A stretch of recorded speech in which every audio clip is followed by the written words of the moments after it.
이 시간 말씀을 받겠습니다. 이 복된 시간 주시는 하나님의 말씀은 레위기 16장 24절에서 34절까지 말씀입니다. 레위기 16장 23절에서 34절까지의 말씀을 하나님의 리셋 버튼이라는 제목으로 말씀을 받겠습니다. 레위기 16장 23절에서 34절까지 한 절씩 교독해서 읽겠습니다. 아론은 회막에 들어가서 지성소에 들어갈 때에 입었던 세마포 옷을 벗어 거기 두고 거룩한 곳에서 물로 그의 몸을 씻고 자기 옷을 입고 나와서 자기의 번제와 백성의 번제를 드려 자기와 백성을 위하여 속죄하고 속죄 제물의 기름을 제단에서 불사를 것이요 염소를 아사솔에게 보낸 자는 그의 옷을 빨고 물로 그의 몸을 씻은 후에 진영에 들어갈 것이며 속죄제 수송아지와 속죄제 염소의 피를 성소로 들여다가 속죄하였은즉 그 가축과 고기와 똥을 밖으로 내다가 불사를 것이요 불사른 자는 그의 옷을 빨고 물로 그의 몸을 씻은 후에 진영에 들어갈지니라. 너희는 영원히 이 규례를 지킬지니라. 일곱째 달 곧 그 달 10일에 너희는 스스로 괴롭게 하고 아무 일도 하지 말되 본토인이든지 너희 중에 거류하는 거류민이든지 그리하라. 이날에 너희를 위하여 속죄하여 너희를 정결하게 하리니 너희의 모든 죄에서 너희가 여호와 앞에 정결하리라. 이는 너희에게 안식일 중에 안식일인즉 너희는 스스로 괴롭게 할지니 영원히 지킬 규례라. 기름 부음을 받고 위임되어 자기의 아버지를 대신하여 제사장의 직분을 행하는 제사장은 속죄하되 세마포 옷 곧 거룩한 옷을 입고 지성소를 속죄하여 회막과 제단을 속죄하고 또 제사장들과 백성의 회중을 위하여 속죄할지니 이는 너희가 영원히 지킬 규례라. 이스라엘 자손의 모든 죄를 위하여 1년에 한 번 속죄할 것이니라. 아론이 여호와께서 모세에게 명령하신 대로 행하니라. 아멘. 오늘 함께 읽었던 레위기 16장 말씀은 오늘 본문에서 하나님께서 두 가지를 명령 또는 요구하고 계신 내용입니다. 첫 번째는 정결 의식을 행하라는 명령이고 또 두 번째는 영원히 지켜야 할 규례에 관한 말씀을 하고 계십니다. 여러분, 우리가 집을 깨끗이 청소하고 난 다음에 그리고 우리의 몸을 깨끗하게 씻은 다음에 다시 더럽혀지는 일이 없도록 조심하게 되는 것처럼 오늘 대제사장 아론도 피를 뿌리는 제사를 드릴 때 입었던 그 거룩한 옷인 세마포 옷을 이 속죄 제물을 드린 그 제사가 끝난 이후에 회막 안에 벗어두고 거룩한 곳에서 하나님이 명령하신 그 회막 안에서 몸을 씻고 난 이후에 다시 원래 대제사장이 입었던 평상복이었던 그 복장으로 갈아 입었습니다. 그리고 난 이후에 속죄 제물을 드리고 난 후에 다시 한번 제사를 드리는데 자신과 또 백성을 위한 번제를 드려서 하나님께 이 죄를 속하는 제사를 마무리하는 그런 제사를 올려드렸습니다. 번제를 드렸다. 어떤 의미입니까?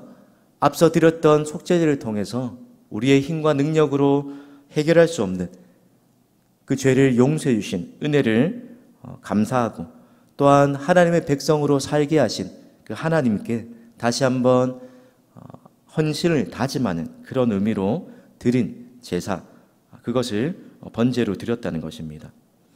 여러분, 아론이 속죄를 드리기 위해 그리고 또 번제로 하나님 앞에 나아가기 위해서 다시 한번 해야 했던 일, 하나님이 아론에게 명령하시는 요구가 자신의 몸을 정결하게 하라는 것이었습니다.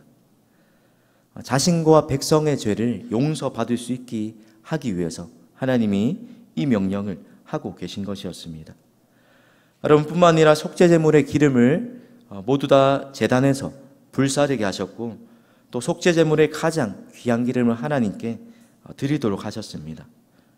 아론뿐만 아니라 어제 살펴보았던 하나님께서 명령하신 제물 중에 하나인 아사셀 염소를 드렸던 그 제물, 이 속죄 제물을 드렸던 자도 동일하게 아론처럼 옷을 빨고 몸을 씻은 후에야 진영에 들어갈 수 있다라고 말씀하십니다.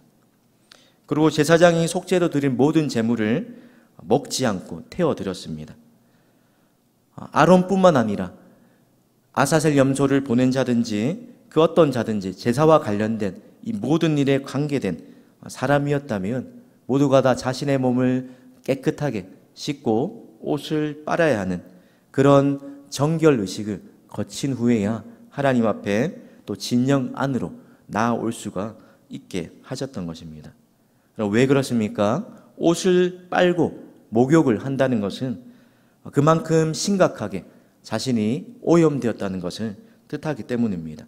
또한 부정한 것이 들어오지 못하도록 철저히 회개하고 철저히 죄에 대해서 경계하고 작은 죄라도 막아야 한다는 사실을 상징적으로 보여주는 것입니다. 사랑하는 성도 여러분, 이 첫 번째 명령을 통해서 저와 여러분에게 요구하시는, 원하시는 삶은 어떤 것입니까? 속죄제를 통해서 이미 죄를 용서받았지만 그러나 하나님 앞에 나아가기 위해서 또 번제를 드리기 전에 자신의 몸을 씻고 옷을 또 갈아입었던 것처럼, 옷을 빨았던 것처럼 우리 또한 날마다 하나님 앞에 나아가기 위하여서 우리의 삶이 정결한 삶을 살아가기 원하신다는 것입니다.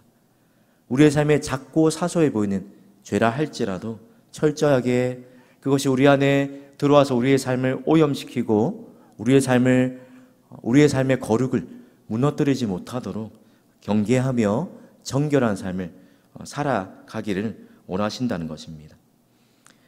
이어서 29절에서 34절까지 말씀은 하나님께서 이스라엘 백성들에게 영원히 지켜야 할 규례가 무엇인지에 관해 알려주시는 내용입니다. 오늘 29절과 31절과 34절에 세 번이나 반복해서 하나님께서 이렇게 하라고 말씀하십니다. 대속죄를 영원히 지키라라고 명령하십니다.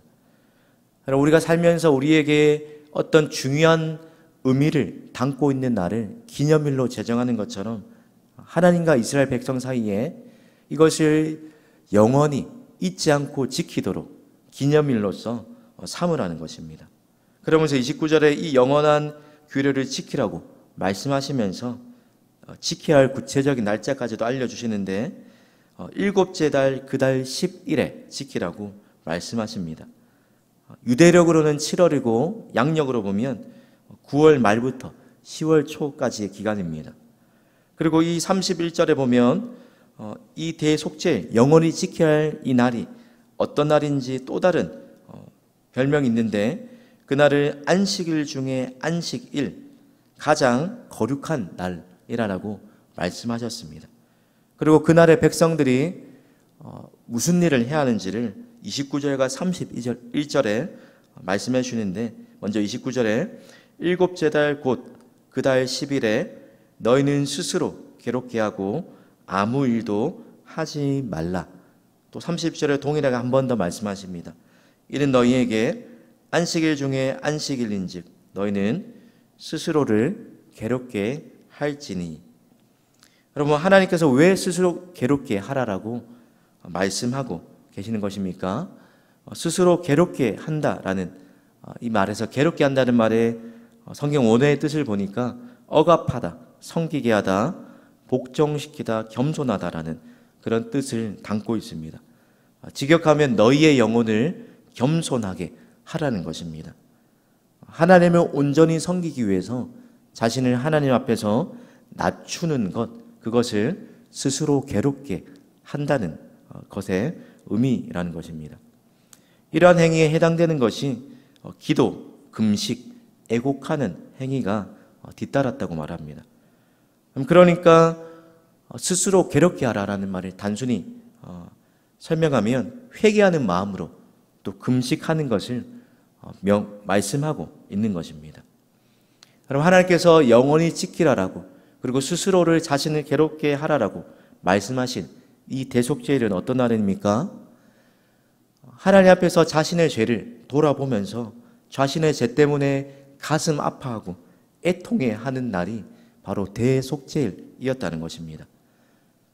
자신의 죄를 돌아보고 그 죄 때문에 받게 될 그 결과를 생각하면 애통하지 않을 수 없는 마음이 끌어오르기 때문에 자신의 어떤 인간적인 노력이나 수고로도 다 해결할 수 없는 이 죄의 문제를 해결해 주신 하나님의 은혜 앞에, 또한 자신의 힘과 능력으로는 이 죄의 문제를 도저히 벗어나고 해결할 능력이 없는 무능력한 자신을 하나님 앞에서 돌아보면서 겸손히 엎드려서 애통해 하면서 하나님의 은혜를 구하며 나아가는 날이 바로 대속죄일이었습니다. 여러분, 대속죄일은 두 가지 사실을 우리에게 상기시켜 주는데, 첫째는 거룩하신 하나님 앞에 함부로 나아가는 것은 위험하다는 것입니다. 바꿔 말하자면 하나님 앞에 아무 때나 아무런 모습으로 우리가 나아갈 수 없다라는 것입니다.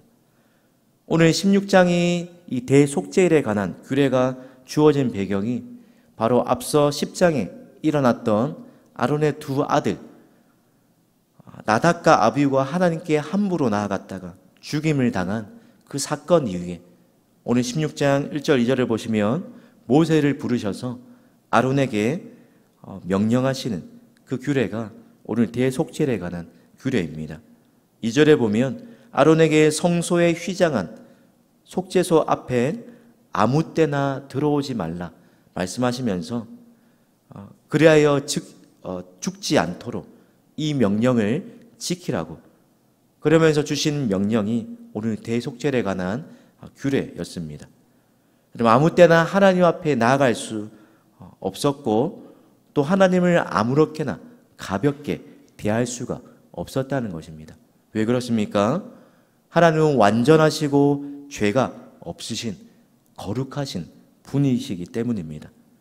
그래서 하나님께서 택하신 대제사장, 이 대제사장도 하나님께서 1년에 한 번 정한 이 대속죄일에만 가장 거룩한 장소인 지성소 안으로 단 한 번 허락하신 그날에만 들어갈 수가 있었던 것입니다.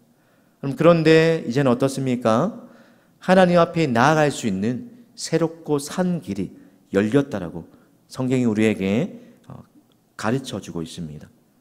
우리의 완전한 대제사장 되신 예수님께서 저와 여러분의 죄를 위해 십자가에서 완전한 대속제물이 되셔서 저와 여러분의 죄 문제를 해결하셨기 때문에 이제는 예수님의 그 십자가의 보혈을 믿고 의지하는 그 누구라고 할지라도 회개하고 뉘우치고 죄를 용서받았다면 언제든지 하나님 앞에 그 은혜의 보좌 앞에 직접 나아갈 수 있는 길이 열리게 되었습니다. 바로 예수님이 하나님께 나아갈 수 있는 길이 되어 주셨기 때문입니다. 또한 대속죄를 우리에게 알려주는 두 번째 사실이 있다면, 이러한 수많은 복잡한 이 절차를 통해서 그 결론으로 주어진 죄 용서, 하나님의 은혜가 우리에게 얼마나 큰 것인지를 다시 한번 상기시켜 주는 것입니다. 그럼 대속죄일이 이스라엘 백성들에게 어떤 의미를 담고 있는 날인지 30절에 이렇게 밝히고 있습니다. 우리 30절 말씀을 같이 한번 읽겠습니다. 시작. 이날에 너희를 위하여 속죄하여 너희를 정결하게 하리니 너희의 모든 죄에서 너희가 여호와 앞에 정결하리라.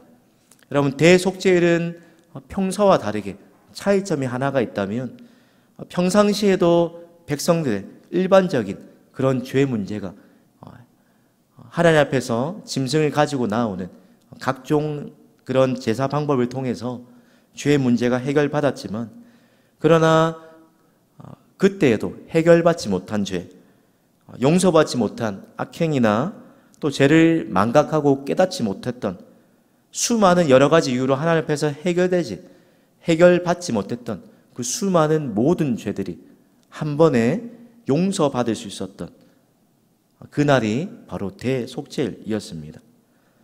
이스라엘 백성들의 모든 죄, 그리고 이스라엘 백성들 안에 관계된 회막과 모든 것들이 깨끗함을 받는 날이 대속죄일이었습니다.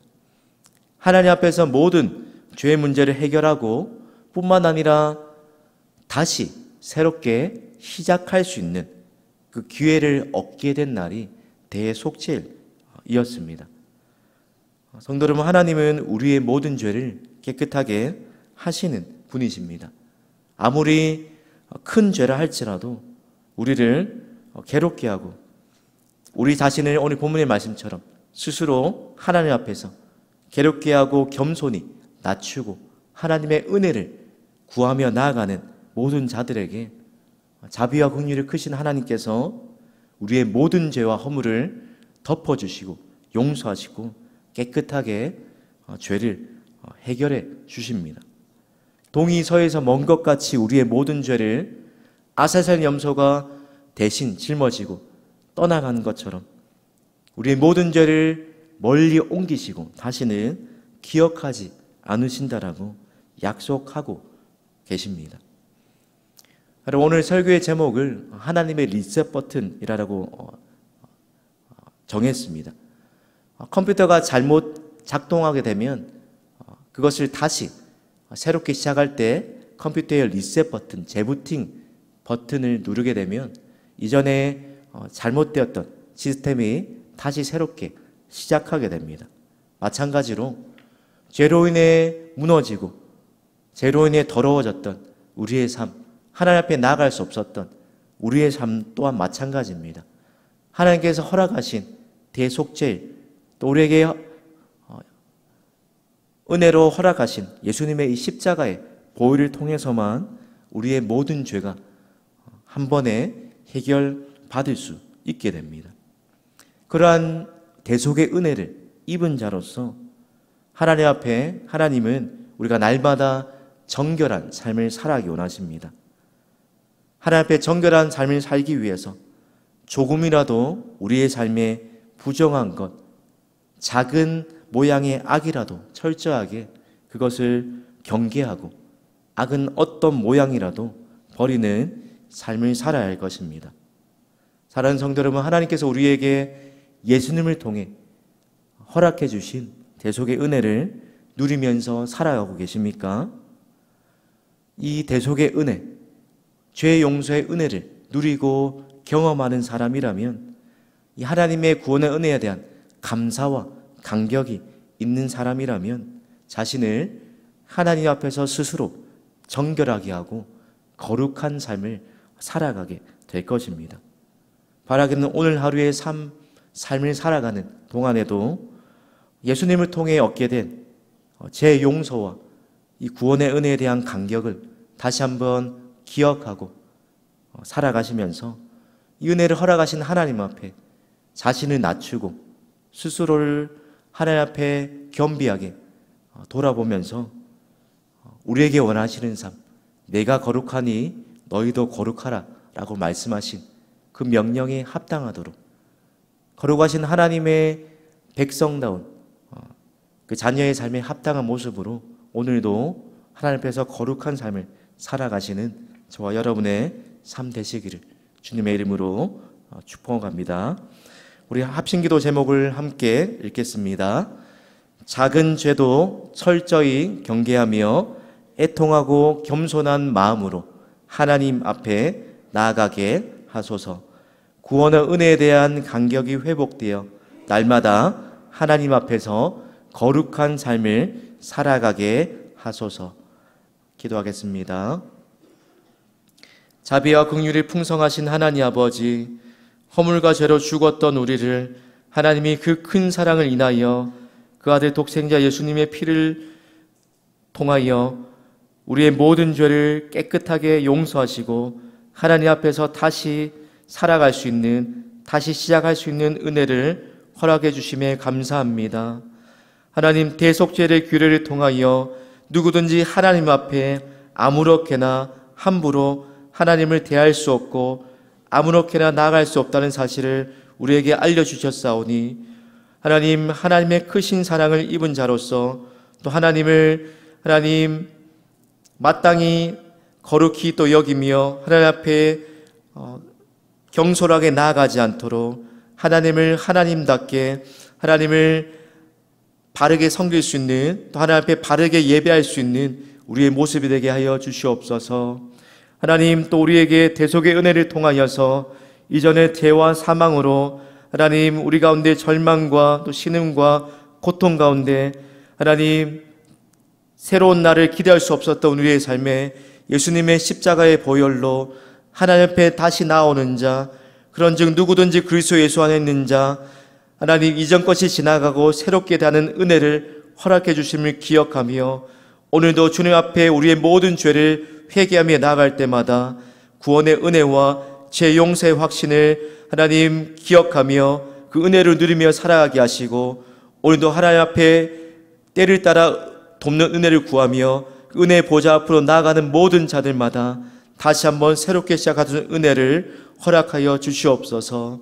오늘도 하나님이 우리에게 원하시는 삶, 내가 거룩하니 너희도 거룩하라라고 말씀하신 이 말씀을 기억하며 우리의 삶의 작은 죄도 철저히 경계하며 하나님의 백성답게 스스로를 정결하게 하며 거룩함을 지켜나가는 거룩한 삶 살아가는 오늘 하루에 삶 되게 하여 주시옵소서. 말이나 행실이나 우리의 모든 것을 통하여 하나님께 영광을 돌리며 거룩한 하나님의 자녀답게 살아가는 우리 모든 복된 성도님들 되게 하여 주시옵소서. 감사드리며 예수님의 이름으로 기도드립니다. 아멘.